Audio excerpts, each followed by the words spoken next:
ഒരു പ്രധാനപ്പെട്ട വാർത്തയിലേക്കാണ്. വയനാട് കണിയാമ്പറ്റയിൽ വിദ്യാർത്ഥിക്ക് ക്രൂരമർദ്ദനം. കണിയാമ്പറ്റ സ്വദേശിയായ 14 വയസ്സുകാരനെയാണ് ഒരു സംഘം വിദ്യാർത്ഥികൾ ചേർന്ന് ക്രൂരമായി മർദ്ദിച്ചത്.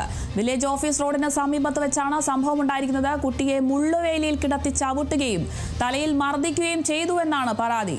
പ്രാണരക്ഷാർത്ഥം കുട്ടി ഓടി രക്ഷപ്പെടുകയായിരുന്നു. സംഭവത്തിൽ കമ്പളക്കാട് പോലീസ് കേസെടുത്തു.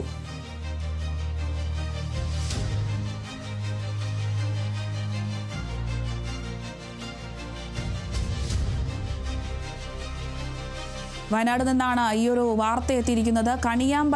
വയനാട് കണിയാമ്പറ്റയിലാണ് വിദ്യാർത്ഥിക്ക് ക്രൂരമർദ്ദനം ഉണ്ടായിരിക്കുന്നത്. കണിയാമ്പറ്റ സ്വദേശിയായ 14 വയസ്സുകാരനെ ഒരു സംഘം വിദ്യാർത്ഥികൾ ചേർന്ന് ക്രൂരമായി മർദ്ദിച്ചിരിക്കുകയാണ്. വില്ലേജ് ഓഫീസ് റോഡിന് സമീപത്ത് വെച്ചാണ് ഇത്തരത്തിൽ ഒരു സംഘം വിദ്യാർത്ഥികൾ ചേർന്ന് ഒരു 14-കാരനെ ക്രൂരമായി മർദ്ദിച്ചിരിക്കുന്നത്. കുട്ടിയെ മുള്ളുവേലിയിൽ കിടത്തി ചവിട്ടുകയും തലയിൽ മർദ്ദിക്കുകയും ചെയ്തു. ക്രൂരമായ മർദ്ദനമാണ് 14 വയസ്സുകാരൻ നേരിട്ടിരിക്കുന്നത്. പ്രാണരക്ഷാർത്ഥം കുട്ടി ഓടി രക്ഷപ്പെടുകയായിരുന്നു. എന്തായാലും സംഭവത്തിൽ കമ്പളക്കാട് പോലീസ് കേസെടുത്തിട്ടുണ്ട്. വയനാട് നിന്നാണ് ഈ ഒരു വാർത്ത എത്തുന്നത്. 14 വയസ്സുകാരനെ ഒരു സംഘം വിദ്യാർത്ഥികൾ ചേർന്ന് ക്രൂരമായി മർദ്ദിച്ചിരിക്കുകയാണ്.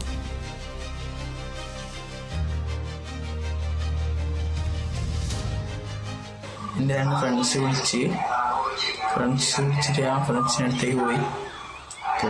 പറഞ്ഞാൽ യാത്ര നമ്മൾ പോകുന്ന വഴിക്ക് അങ്ങോട്ട് പോവാന്ന് പറഞ്ഞു. അപ്പം അങ്ങോട്ടേക്ക് പോയപ്പോൾ ഇവൻ വന്നിട്ട് എന്നെ അടിക്കാൻ തുടങ്ങി. അങ്ങനെ അടിച്ച് എന്നെ കമ്പിവേലിയിലേക്ക് ചവിട്ടി ഇട്ട് തലക്കടിച്ച് പുറക്കെ ഫുള്ളായിട്ട് മുറിഞ്ഞ്. അങ്ങനെ ഞാൻ വീട്ടിലേക്ക് വന്ന് ഉമ്മാനോട് കാര്യങ്ങളൊക്കെ പറഞ്ഞ് നേരെ എന്നിട്ട് ഹോസ്പിറ്റലിലേക്ക് പോയി.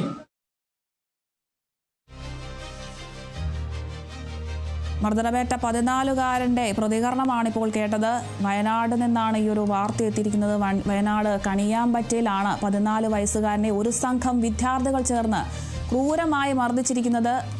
റോഡിൽ വെച്ചാണ് ഈ ഒരു സംഭവം ഉണ്ടായിരുന്നത്. കുട്ടിയെ മുള്ളുവേലിൽ കിടത്തി ചവിട്ടുകയും തലയിൽ മർദ്ദിക്കുകയും ചെയ്തു എന്നൊക്കെയാണ് പരാതി ലഭിക്കുന്നത്. എന്തായാലും പ്രാണരക്ഷാർത്ഥം കുട്ടി ഓടിയതുകൊണ്ടാണ് രക്ഷപ്പെട്ടിരിക്കുന്നത്. എന്തായാലും പോലീസ് കേസെടുത്തിട്ടുണ്ട്.